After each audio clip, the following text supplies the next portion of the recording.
Hello everyone, my name is मिलाप Gupta and you are watching me on my YouTube channel English with मिलाप। दोस्तों पीछे देख सकते हो सेंटेंसेस हैं और आज हम इन सेंटेंसेस को इंग्लिश में ट्रांसलेट करेंगे, इंग्लिश में बना कर देखेंगे। राइट, वीडियो को पूरा एंड तक ज़रूर देखिएगा क्योंकि हम जो प्रैक्टिस आज कर रहे हैं ये है सिंपल सेंटेंसेस की प्रैक्टिस। सिंपल सेंटेंसेस की प्रैक्टिस में हमें कैटेगराइज करना होता है कि कौन सा सेंटेंस कौन सी कैटेगरी का है और इसमें कौन से रूल को हम अप्लाई करने वाले हैं। तो वीडियो को सही से देखिए।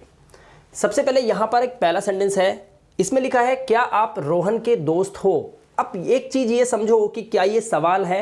जी हाँ, ये सवाल है और ये सवाल क्या से शुरू होता है। इसीलिए इस सेंटेंस को जब हम बनाएंगे तो हम पहले इसकी कैटेगरी को देखेंगे, उसके बाद देखेंगे कि ये कौन सा टाइप है। क्या वाला सेंटेंस है, बीच में कहीं नहीं का यूज़ नहीं है, तो इसीलिए ये एक थर्ड टाइप का सेंटेंस है। लेकिन है कौन सा, तो ये है प्रेजेंट की कैटेगरी 1 का, जिसमें इज एम आर का यूज़ किया जाता है। तो प्रेजेंट की कैटेगरी 1 इज एम आर का यूज़ होगा, थर्ड टाइप है, यानी कि इज एम आर को सेंटेंस के बाहर रखेंगे। अब यहां पर सेंटेंस के बाहर आप क्या रखोगे वो बड़ा इंपॉर्टेंट है। तो बात किसकी हो रही है, रोहन के दोस्त हो। कौन है रोहन का दोस्त, आप। तो ये आप है सब्जेक्ट।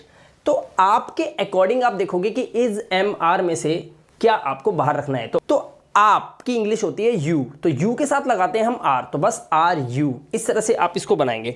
तो हम यहाँ पे लिखेंगे आर यू, और ध्यान रखना पहला अक्षर हमेशा बड़ा लिखना होता है। तो हम यहाँ लिखेंगे आर यू। उसके बाद ये हो गया क्या आप, इसकी इंग्लिश हो गई आर यू। अब क्या लिखा है, रोहन के दोस्त। अब यहाँ पे पहले लिखेंगे रोहन, और जब किसी का नाम लिखो तो उसका पहला लेटर जो होता है वो बड़ा होता है। आर यू रोहन, और के लिए आप लगाएंगे apostrophe S, Rohan's. Are you Rohan's, और दोस्त के लिए यहां पर आप लिखेंगे friend, are you Rohan's friend. इस तरह से सेंटेंस बनाएंगे और एक सवाल बन जाएगा। ये बिल्कुल इजी था, आराम से समझ में आ गया। तो यहां पर आपने इसको करने से पहले एक चीज समझ लेना कि जब किसी सेंटेंस की आप इंग्लिश बनाते हो या इंग्लिश में उसे ट्रांसलेट करते हो तो सबसे पहले आप कैटेगरी पकड़ो कि सेंटेंस की कौन सी कैटेगरी है, और फिर टाइप देखो कि किस टाइप का वो सेंटेंस है। एग्जाम्पल मैं आपको टाइप के बारे में बता देता हूं। जैसे लिखा है क्या आपके पास मेरी किताब है।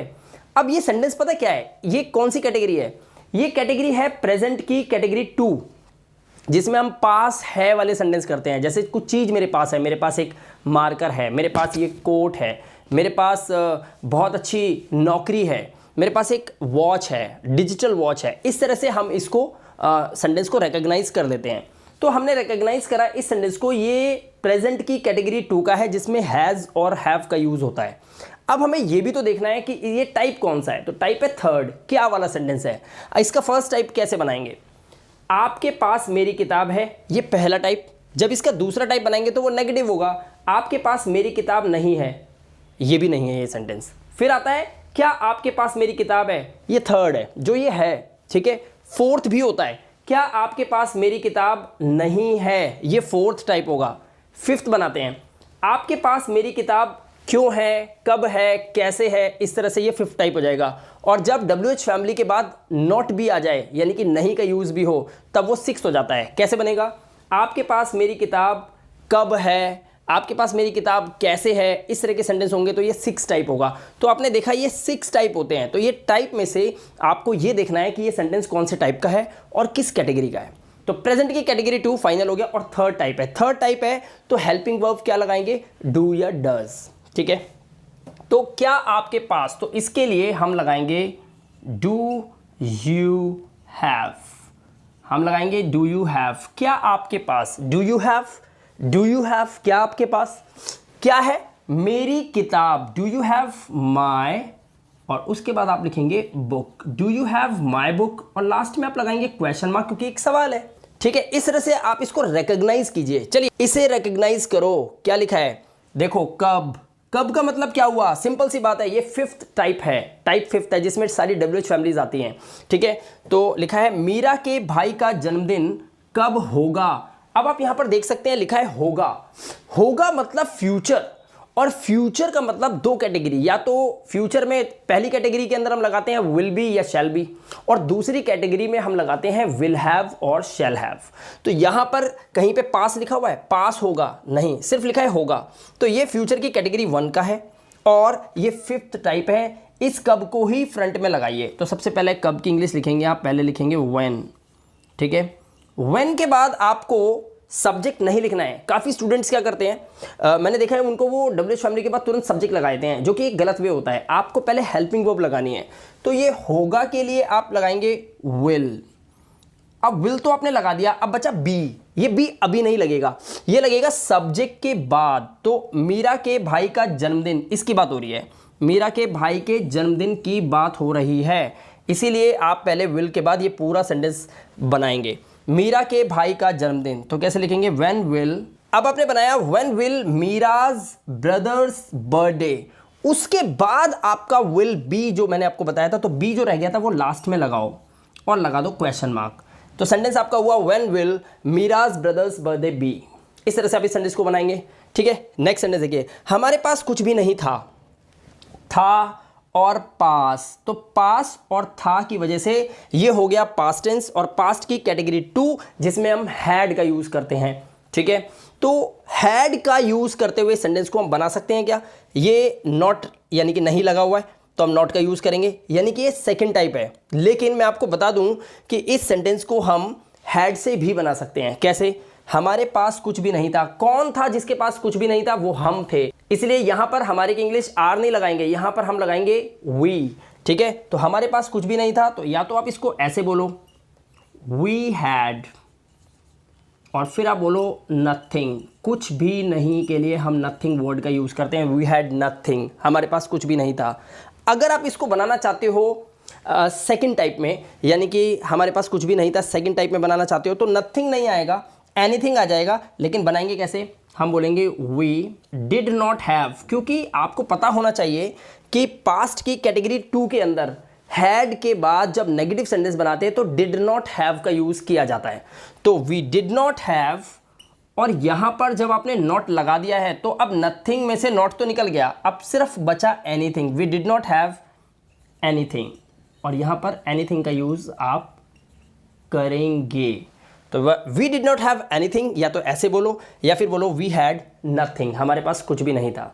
इस तरह से सेंटेंस को आप कैटेगराइज करो सबसे पहली चीज, और या फिर उसके देखो कि टाइप कौन सा है। अब इस सेंटेंस को देखो जरा, आपकी जेब में कितने पैसे थे पास्ट टेंस कैटेगरी 1 का, लेकिन ये टाइप कौन सा है, तो टाइप है कितने, और ये कितने की वजह से ये WH फैमिली का वर्ड आया है, जिसकी वजह से ये एक 5th टाइप का सेंटेंस हो गया। तो 5th टाइप में कितने के लिए हम क्या लगाएंगे, या तो हाउ मच या हाउ मैनी। अब कंफ्यूजन ये है कि हाउ मच से शुरू करूं या फिर हाउ मैनी से। अब मुझे ये बताओ कि जो पूछ रहा है कि आपकी जेब में कितने पैसे थे, उसे आइडिया है क्या कि जेब में 50 रुपए थे या 500 रुपए थे। हाउ मच का यूज हम तब करते हैं जब अनकाउंटेबल थिंग हो, यानी कि चीज को हम गिन ना सकें। तो जो पूछने वाला है उसे नहीं पता ना सामने वाले की जेब में कितने पैसे हैं या थे, इसीलिए उसने हाउ मच का यूज करा, और हम यहाँ पे लगाएंगे हाउ मच। तो हम पहले लगाएंगे हाउ मच, और हाउ मच के बाद हम पैसे को भी लिख देंगे, क्योंकि कितने पैसे, यही हमारा क्या हो गया पूरा, ये हमारा WH फैमिली हो गया। हाउ मच मनी, तो पहले हम लिखेंगे हाउ मच मनी, उसके बाद हाउ मच मनी, आपकी जेब में कितने पैसे थे। अब थे के लिए आप क्या लगाओगे, हाउ मच मनी वॉज, क्योंकि हाउ मच के साथ हमेशा सिंगुलर हेल्पिंग वर्ब लगती है। हाउ मच मनी वॉज, फिर आप लगाएंगे देयर, आपको देयर लगाना होगा। How much money was there, कहां पर, आपकी जेब में, ये जो टुकड़ा है ये आप लास्ट में ले जाओ। How much money was there, और फिर आप लिखोगे in your and then pocket. इस तरह से आप इस सेंटेंस को बनाओगे, how much money was there in your pocket, how much money was there in your pocket, आपकी जेब में कितने पैसे थे।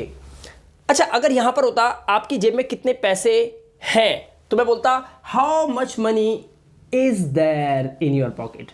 अच्छा, अगर यहां पर होता आपकी जेब में कितने पैसे होंगे, तो मैं बोलता how much money will there be in your pocket.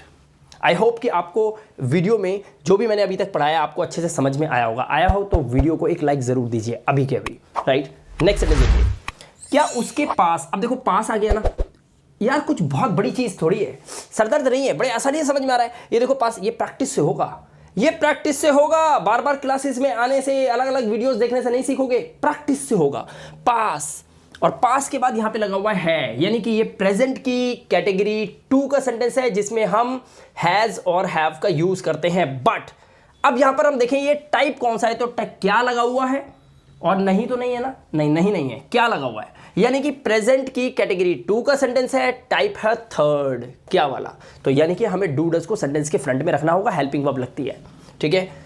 क्या उसके पास, तो हम इसके लिए क्या बनाएंगे, उसके पास, उसके कौन, वो लड़का ही तो है जिसके पास एक सरकारी नौकरी है, तो इसके लिए हम ही या शी का यूज कर सकते हैं। क्या उसके पास एक सरकारी नौकरी है, तो हम बोलेंगे डज, तो हमारे को लगाना है डज लड़का है, हम मान लेते हैं डज ही हैव, ये इसका रूल होता है, डज ही हैव क्या एक सरकारी नौकरी, उसके बाद हम बोलेंगे government job, does he have a government job, क्या उसके पास एक सरकारी नौकरी है, does he have a government job, इस तरह से बनाएंगे। नेक्स्ट सेंटेंस देखिए, क्या रोहन कल शिमला में नहीं होगा, बड़े ध्यान से देखना, क्या लगा हुआ है, होगा, पास आ रहा है कहीं पे, पास नहीं आ रहा है, तो यानी कि ये फ्यूचर की कैटेगरी 1 का सेंटेंस है। उसके बाद यहां पे लगा हुआ है क्या, यानी कि विल को आप सेंटेंस के फ्रंट में रखेंगे, तो आप लगाएंगे विल। अब देखो कल शिमला में नहीं होगा, कौन नहीं होगा, रोहन, बात रोहन की हो रही है, तो रोहन को बीच में लाओ, तो आप लगाओगे विल रोहन। अब यहां पर एक चीज बतानी है मुझे आपको, लिखा है नहीं होगा, ये थर्ड टाइप नहीं है, ये फोर्थ टाइप है जिसमें क्या नहीं लगता है, तो क्या और नहीं आ गया, फोर्थ टाइप है, तो यहां पे नॉट बी यूज होगा, will Rohan not be, will Rohan not be, कहां पर, शिमला में, will Rohan not be in, और जब किसी जगह का नाम लिखो ना, पहला उसका जो लेटर होता है ना बड़ा लिखो, will Rohan not be in, और फिर लिखो आप शिमला, और क्योंकि यहां पर लिखा हुआ है क्या, कल, तो आने वाले कल के लिए हम क्या यूज करते हैं, टुमारो, और हम लगा देंगे क्वेश्चन मार्क, क्यों, क्योंकि एक सवाल है, हेल्पिंग वर्ब से शुरू हुआ है ना, will Rohan not be in Shimla tomorrow, क्या रोहन कल शिमला में नहीं होगा, बन गया सेंटेंस।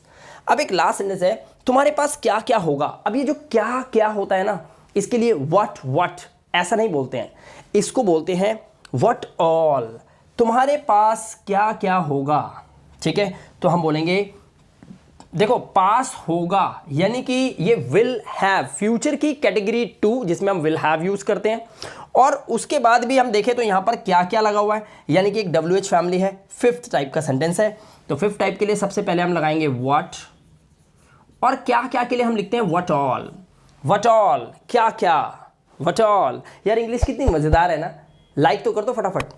तुम्हारे पास क्या क्या होगा, व्हाट ऑल, उसके बाद आप लगाएंगे विल, और तुम्हारे यानी कि तुम, जिसके पास होगा तुम, तो व्हाट ऑल विल यू, और फिर आप लगाओगे have, what all will you have, तुम्हारे पास क्या क्या होगा, what all will you have. अब आज जाओ अपने पड़ोसी से बोल दो what all will you have in future, भविष्य में तुम्हारे पास क्या क्या होगा, राइट। आई होप कि आज की इस वीडियो में इन सेंटेंसेस से आपने एटलीस्ट ये तो समझा ही होगा कि आप सिंपल सेंटेंसेस के बारे में कितना जानते हैं, ठीक है। मैं ऐसी एक और वीडियो लेके आ रहा हूं, वो भी सिंपल सेंटेंस की, और ये उन्हीं बच्चों के काम आएगी जो बिल्कुल स्टार्टिंग से इंग्लिश को अभी सीखना शुरू करना चाहते हैं। तो मैं दिल से आपको पढ़ाने वाला हूं, और बिल्कुल 0 लेवल से हम अपनी इंग्लिश को शुरू करेंगे, लेकिन मैं इस बोर्ड पे नहीं, मैं पढ़ाऊंगा डिजिटल बोर्ड पे, ताकि वहां पर, क्योंकि चैप्टर्स जो है ना इसके जो टॉपिक्स हैं वो बहुत बड़े बड़े हैं, तो मैं उसमें स्वाइप करता जाऊंगा और आपको पढ़ाता जाऊंगा, तो टाइम भी कम लगेगा, वीडियो भी शॉर्ट होगी, और आपको देखने में भी मजा आएगा, क्योंकि मैं रूल्स के अकॉर्डिंग सेंटेंस बनाना चाहता हूं। यहाँ पर इतना ना तो टाइम मिल पाता है और ना फिर इतना स्पेस होता है, और इसको हम स्वाइप भी नहीं कर सकते, ठीक है। तो डिजिटल बोर्ड पर आपसे मिलूंगा मैं अपनी नेक्स्ट वीडियो में सिंपल सेंटेंसेस की, जिसको मैं बिल्कुल शुरुआत से, हम बेसिक इंग्लिश से शुरुआत करेंगे, बेसिक इंग्लिश कैसे आपको स्टार्टिंग लेवल से सीखनी चाहिए। अगर आप इंग्लिश थोड़ी बहुत जानते हैं तो भी उसको ज़रूर देखिएगा। मैं दावा करता हूं कि उस वीडियो को, जो मेरी वीडियो आने वाली है, उस वीडियो में अगर आप क्लास में आते हैं तो आप ज़रूर शर्तिया कुछ ना कुछ नया ज़रूर लेके जाएंगे, जो आप हैरान हो जाएंगे, आप स्टन्ड हो जाएंगे कि ऐसा भी था इंग्लिश में।